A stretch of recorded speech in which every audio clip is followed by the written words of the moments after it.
boa tarde, boa noite.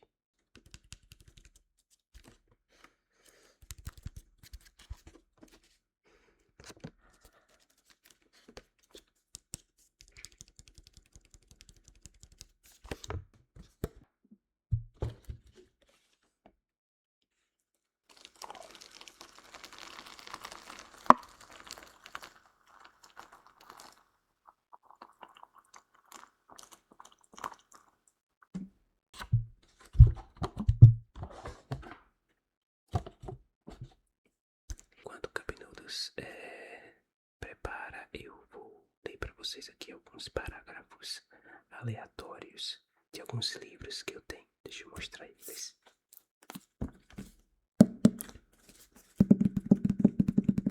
O clássico Drácula. Outro clássico, O Rei de Amarelo.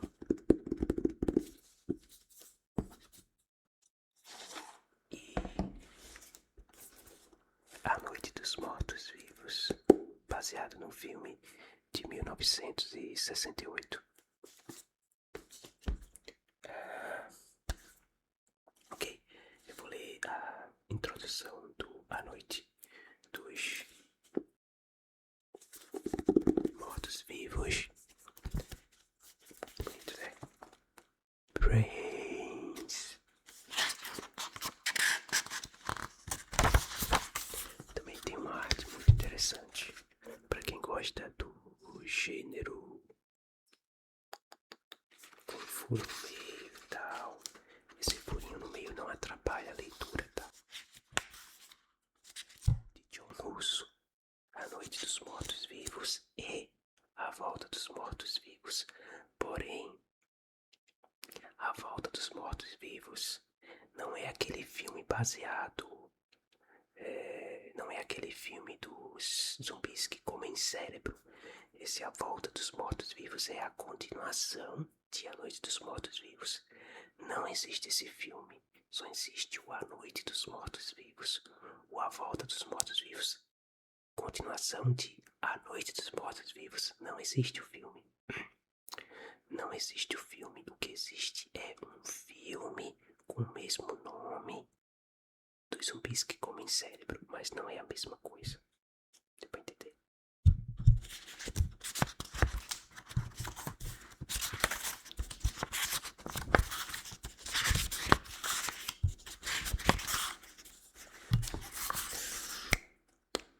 Capítulo 1. Pense em todas as pessoas que já viveram e morreram e que nunca mais verão as árvores, a grama ou o sol. Tudo parece tão breve, tão inútil, não é? Viver um pouquinho e depois morrer.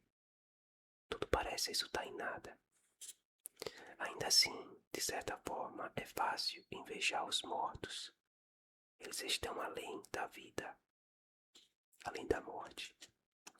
Têm sorte de estarem mortos, de terem feito as pazes com a morte e não precisarem mais viver. Estão debaixo da terra, alheios ao sofrimento, alheios ao medo de morrer. Não precisam mais viver, nem morrer, nem sentir dor, nem conquistar nada. Ou saber qual é o próximo passo e se perguntar como seria enfrentar a morte. Porque a vida parece ao mesmo tempo tão feia, bonita, triste e importante quando estamos vivos, e tão banal quando chegamos ao fim. A chama da vida arde por um tempo e então se apaga. As sepulturas aguardam pacientemente a hora de serem culpadas. A morte é o fim de toda a vida. Quando sopra a brisa alegre de uma nova vida, ela não sabe nem se importa com a antiga vida, e quando chega a hora, morre também. Viver é se remexer constantemente em um túmulo. As coisas vivem e morrem. Às vezes vivem bem e às vezes mal, mas sempre morrem. E a morte é aquilo que reduz todas as coisas ao menor denominador comum. Por que será que as pessoas têm medo de morrer? Não é pela dor, Não sempre, pelo menos. A morte pode ser instantânea e quase indolor. A morte em si é um fim para toda dor. Então, por que as pessoas têm medo de morrer?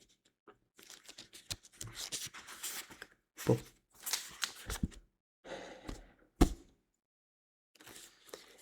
vamos agora. Deixa eu ver se o Cup Noodles está pronto. Tá pronto.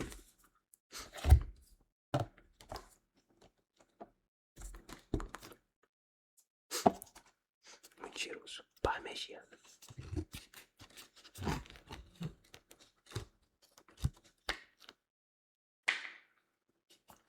Talvez eu tenha botado muita água. Não era pra ter botado tanta água assim. Ele tem uma linhazinha que diz até onde, mas eu não vi. Mas eu...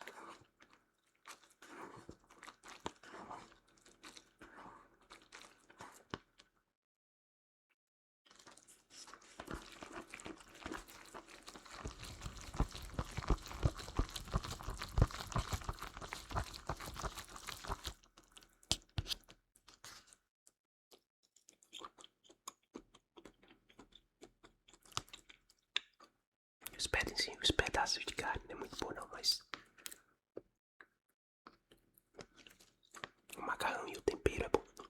E vem uns cubinhos de queijo também, muito gostoso.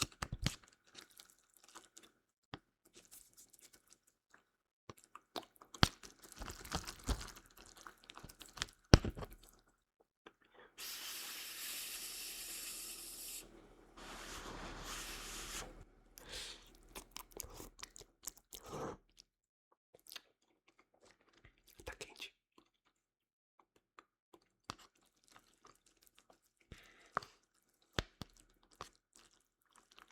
Exagerei na água.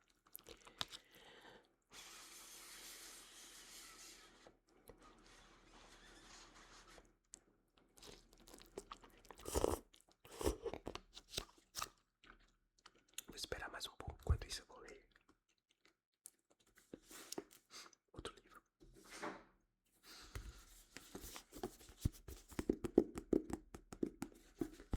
O Rei de Amarelo.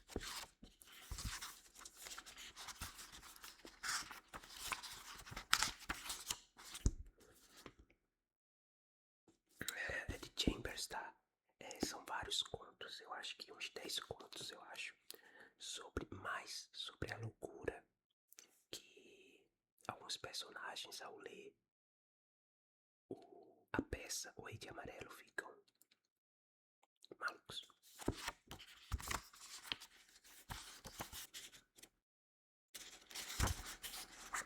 Vou abrir aqui uma parte. Ok, vamos ver aqui. O terceiro tomo o terceiro capítulo é Na Travessa do Dragão. No terceiro conto de O Rei de Amarelo, intitulado Na Travessia do Dragão, o narrador inominado faz os leitores darem um mergulho atmosférico na música e na arquitetura religiosa de uma antiga igreja. Mergulho esse seguido de uma assustadora aparição. A trama apresenta o narrador assistindo a uma missa na igreja de São Barnabé, quando começa a ficar irritado com as liberdades e experimentações musicais do organista. Este tem uma expressão tenebrosa e deixa a igreja sendo seguido pelo próprio narrador. Nesta história, mergulhamos no vórtice de uma perseguição perpassada de reflexões sobre fé, arte religiosa e insanidade. Temos aqui um enredo de perseguição urbana no qual a vertigem da cidade vai ao encontro da angústia crescente do protagonista, tudo revestido da atmosfera, dos temas e dos elementos comuns a um pesadelo. O que estaria no final dessa terrífica fuga? Então, como vocês sabem, o tema principal que Chambers trabalha nesse livro é a insanidade, a loucura. Vamos pro clássico, o meu preferido.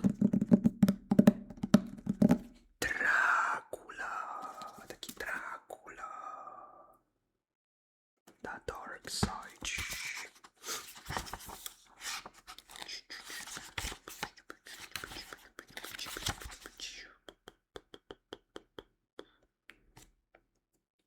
Eu vou ler o capítulo 1 diário. O livro são vários diários deixados por os personagens da história. Vou ler até aleatório aqui no caso. Vou ler o primeiro capítulo mesmo, que é o diário de Jonathan Hack, um dos personagens principais. Saí de Munique às 8h35 em 1º de maio e cheguei em Viena bem cedo na manhã seguinte. Deveria ter chegado às 6h46, mas o trem atrasou 1 hora. Budapeste parece um lugar esplêndido, pelo que pude ver de relance pela janela do trem e o pouco que caminhei pelas ruas.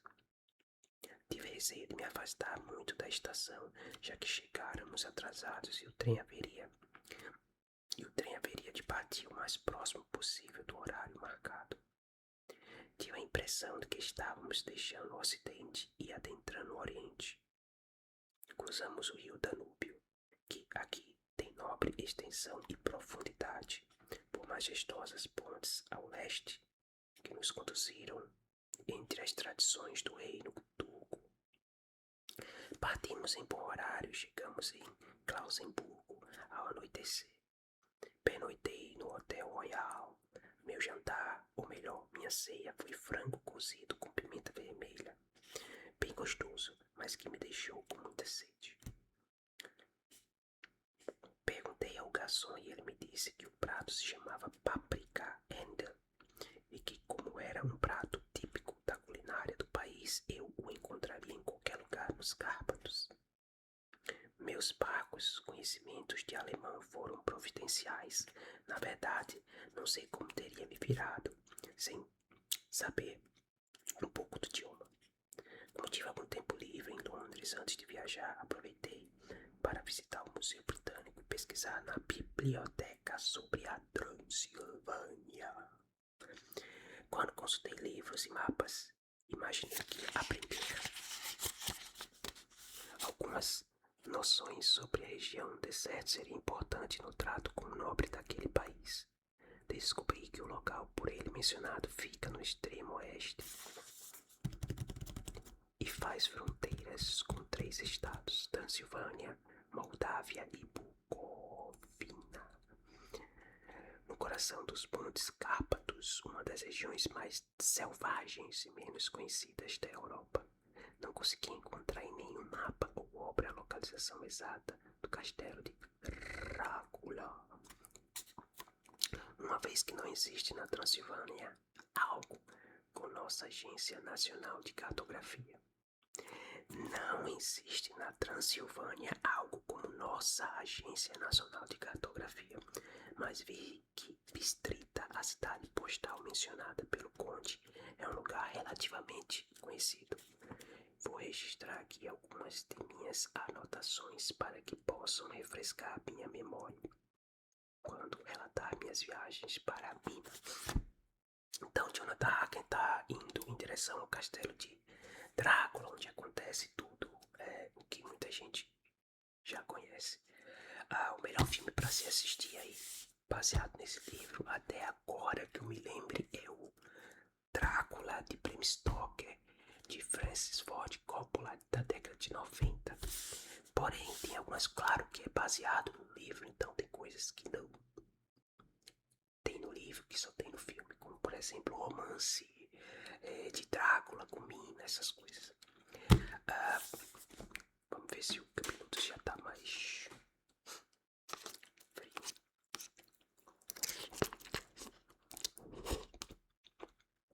Vocês como é que estão? Espero que esteja todo mundo bem, que tenha uma ótima semana, um ótimo dia.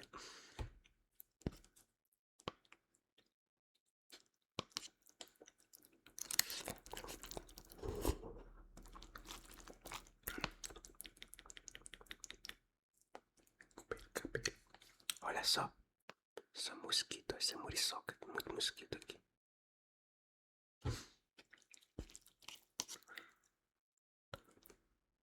Ia me queimar tudo agora.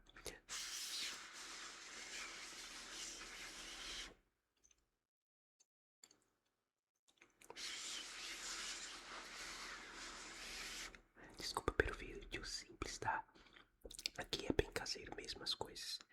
Mas eu faço de coração. Espero que os vídeos e as lives e shorts possam os de SMR dar uma relaxada em vocês. Os de SMR dar uma relaxada e tal. O foco é acalmar os pensamentos.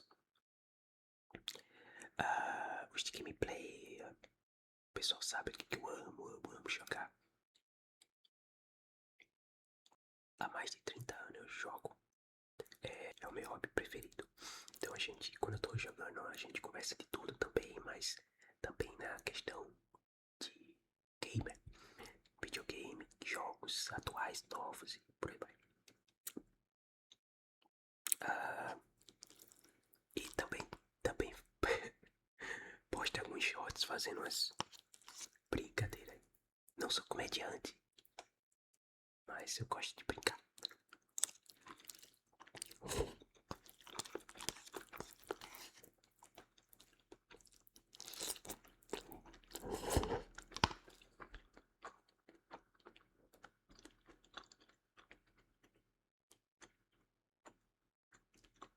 O que vocês acham? Pra quem já comeu cup noodles e miojo? O que vocês preferem, miojo ou cup noodles? Qualquer coisa comenta aí pra gente conversar. Ou então durante as lives.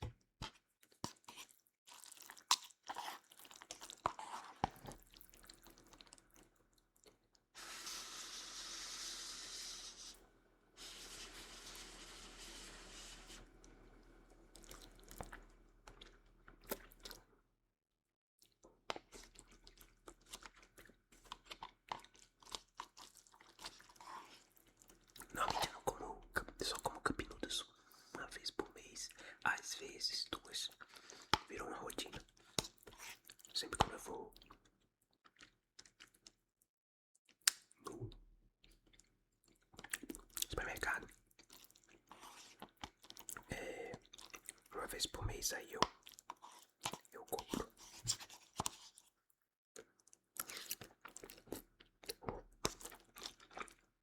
Mas não deveria.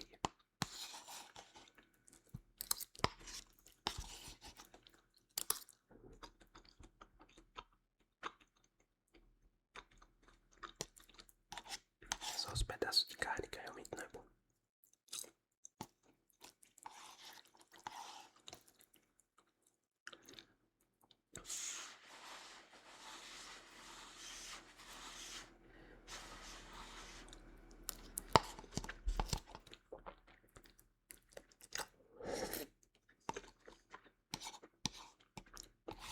Eu comi muito miojo. Quando eu era jovem, assim, tipo antes dos 15, 16, eu comia muito miojo. Campinudo eu só vim comer pela primeira vez. Eu acho que foi do ano passado pra cá, 2025 pra cá.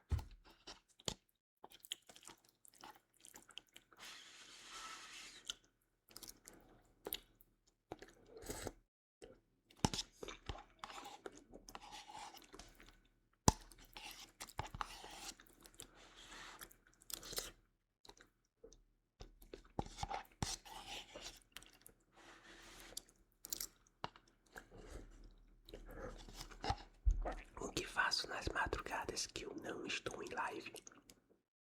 Tento gravar vídeo, mas eu não sou bom, prefiro as lives. As lives é bom porque a gente conversa. Mas gravar vídeo é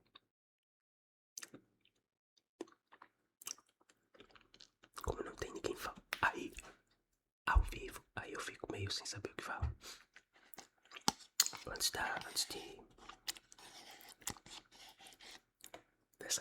desse vídeo eu tava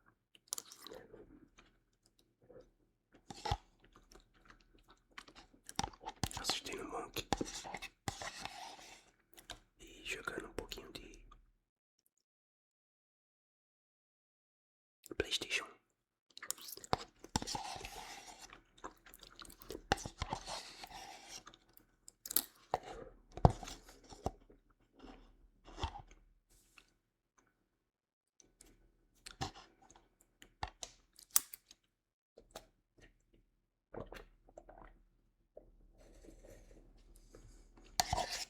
Outra muito boa também é de bolonhesa.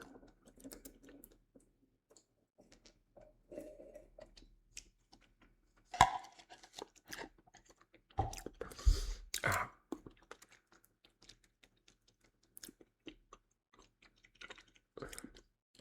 Mas é bem caseiro mesmo esse vídeo. Espero que vocês tenham gostado.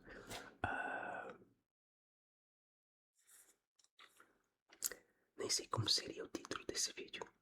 Leitura e passando tempo comendo miojo. Não sei.